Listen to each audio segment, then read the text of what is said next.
ငယ်ချင်းအစ်စ်မှန်ဟုတ်မဟုတ်ဘလို့ခွဲခြားသိမြင်မလဲပရိသတ်ကြီးရေမင်္ဂလာပါရှင်ဒီနေ့ကျမတို့ပကြီးကားလိုလှပတဲ့ဘဝခီးမှာအဖိုးတန်ဆုံးယရနာတစ်ပါးဖြစ်တဲ့တငယ်ချင်းဆိုတဲ့အကြောင်းလေးကိုကျမတို့ရင်းနှီးနှီးပြောကြရအောင်နော်တချို့သူတွေကတငယ်ချင်းတွေအများကြီးရှိတယ်လို့ပြောတတ်ကြပေမဲ့တကယ်တမ်းကျတော့အရေးအတွက်ထက်အရေးတွေးရပိုအရေးကြီးပါတယ်ကျမတို့အတွက်တကယ်ကိုအဖိုးတန်တဲ့တငယ်ချင်းအစ်စ်မှန်ဟုတ်မဟုတ်ဆိုတာကိုဘလို့များခွဲခြားသိမြင်နိုင်မလဲဆိုတာဒီနေ့ကျမတို့ဆွေးနွေးသွားကြပါရရှင်ပထမဆုံးနဲ့အရေးအကြီးဆုံးအချက်ကတော့ဒုက္ခရောက်နေချိန်မှာဘသူရှိနေလဲဆိုတဲ့စစ်ဆေးချက်ပါပဲပြောစရာကောင်းတဲ့အချိန်တွေအောင်မြင်မှုတွေရနေတဲ့အချိန်တွေမှာဆိုရင်ကိုယ်ပတ်ဝန်းကျင်မှာလူတွေဝိုင်းဝိုင်းလည်နေတတ်တာသဘာဝပါပဲဒါပေမဲ့ဘဝရဲ့စိန်ခေါ်မှုတွေအခက်အခဲတွေနဲ့ရင်ဆိုင်ရတဲ့အခါ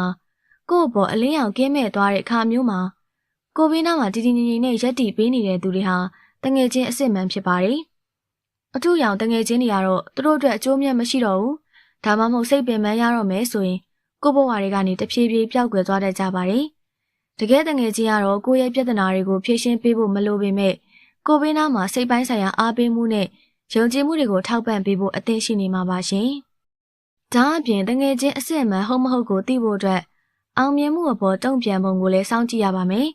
တကယ်တော့ကိုယ့်ရဲ့အောင်မြင်မှုတွေကိုကိုယ့်လိုပဲစိတ်ရင်းမှန်နဲ့ပျော်ရွှင်ပေးနိုင်တဲ့တငယ်ချင်းဆိုတာတော်ရုံတန်ရုံမဟုတ်ပါဘူးအတူရောင်တငယ်ချင်းတွေကကိုယ့်ကိုအပေါ်ယံချီးကျူးစကားတွေပြောပေမဲ့သူတို့ရဲ့ရှင်ထဲမှာတော့မနာလိုဝန်တိုစိတ်တွေရှိနေတတ်ကြပါတယ်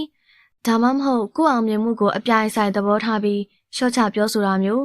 ကိုယ့်ရဲ့အားနည်းချက်တွေကိုပြန်လည်ထောက်ပြဝေဖန်ပြီးစိတ်ပြအားငယ်အောင်လုပ်တာမျိုးတွေလုပ်တတ်ကြပါတယ်တကယ်ချင်းအစ်စ်မှန်ကတော့ကိုယ့်ရဲ့အောင်မြင်မှုအတွက်ဂုဏ်ယူဝမ်းမြောက်ပြီးပိုပြီးအောင်မြင်စေဖို့အားပေးကူညီသွားမှာပဲဖြစ်ပါတယ်ရှင်နောက်တစ်ခုကတော့ရိုးသားမှုနဲ့ဝေဖန်မှုကိုဘယ်လိုကင်တွယ်လဲဆိုတာပါပဲကျမတို့ဘဝမှာကိုယ့်ကိုလူရာထက်ပိုချော့မြူနေတဲ့သူတွေအမြဲတမ်းဟုတ်ပါတယ်လို့ထောက်ခံနေတဲ့သူတွေနဲ့ဝေးဝေးနေတင်ပါတယ်တကယ်ချင်းအစ်စ်အမှန်ဆိုတာကိုယ့်အတွက်ခက်ခဲစေမဲ့အမှန်တရားကိုတော့မှစာနာစိတ်နဲ့လေးလေးစားစားပြောပြဝန်းတဲ့သူတွေပါသူတို့ရဲ့ဝေဖန်မှုဟာအကျိုးရှိပြီးကိုယ့်ကိုပိုကောင်းတဲ့လူဖြစ်လာစေဖို့ရည်ရွယ်ပါတယ်အထူးအရောင်တကယ်ချင်းတွေကတော့အမြဲတမ်းလိုအပြစ်တင်ဝေဖန်နေခြင်းဒါမှမဟုတ်ကိုယ့်ရဲ့အားနည်းချက်တွေကိုခွင့်ကောင်းယူပြီးတော့စိတ်ပိုင်းဆိုင်ရာချင်းချောက်တာမျိုးကိုယ့်ရဲ့ခံစားချက်နဲ့နေနမိတ်တွေကိုလေးစားမှုမရှိတာမျိုးတွေလုပ်တတ်ကြပါတယ်တကယ်တကယ်ချင်းကတော့သဘောထားမတိုက်ဆိုင်အောင်မှမျက်နှာချင်းဆိုင်ပွန့်ပွန့်လင်းလင်းဆွေးနွေးဖြေရှင်းမှုပဲရွေးချယ်ပါလိမ့်မယ်အရေးကြီးတဲ့နောက်ဆုံးအချက်ကတော့သစ္စာရှိမှုနဲ့လျှို့ဝှက်ချက်ထိန်းသိမ်းခြင်းဖြစ်ပါတယ်တငယ်ချင်းအစ်စ်မှန်ကကိုယ့်ရဲ့မရှိတဲ့နောက်ကွယ်မှာကိုယ့်နာမည်ကိုကာကွယ်ပေးထားမှာပါကိုယ့်အကြောင်းကိုတခြားသူတွေကိုလိုက်ပြီးတော့ဒုတ်ထိုးအိုးပေါက်ပြောနေတာအတင်းပြင်းဖန်တီးနေတာမျိုးမလုပ်ပါဘူးကိုမရှိတဲ့အခါကိုကိုခြေဖြတ်ပစ်မဲ့အစားကိုရဲ့ဂုဏ်သိက္ခာကိုမြင့်တင်ပေးမဲ့သူတွေကတောင်တငယ်ချင်းအစ်စ်မှန်တွေဖြစ်ကြပါတယ်အတူအယောင်တငယ်ချင်းတွေကတော့ကိုရှိမှတစ်မျိုးနောက်ကွယ်မှာတစ်မျိုးပြောဆိုတတ်ကြပြီးကိုရဲ့လိုအပ်ချက်တွေကိုသူတို့ရဲ့အကျိုးစီးပွားအတွက်အသုံးပြုတတ်ကြပါတယ်တငယ်ချင်းဆက်ဆံရေးဆိုတာလမ်းနှစ်သွယ်သွားတာမျိုးပါရှင်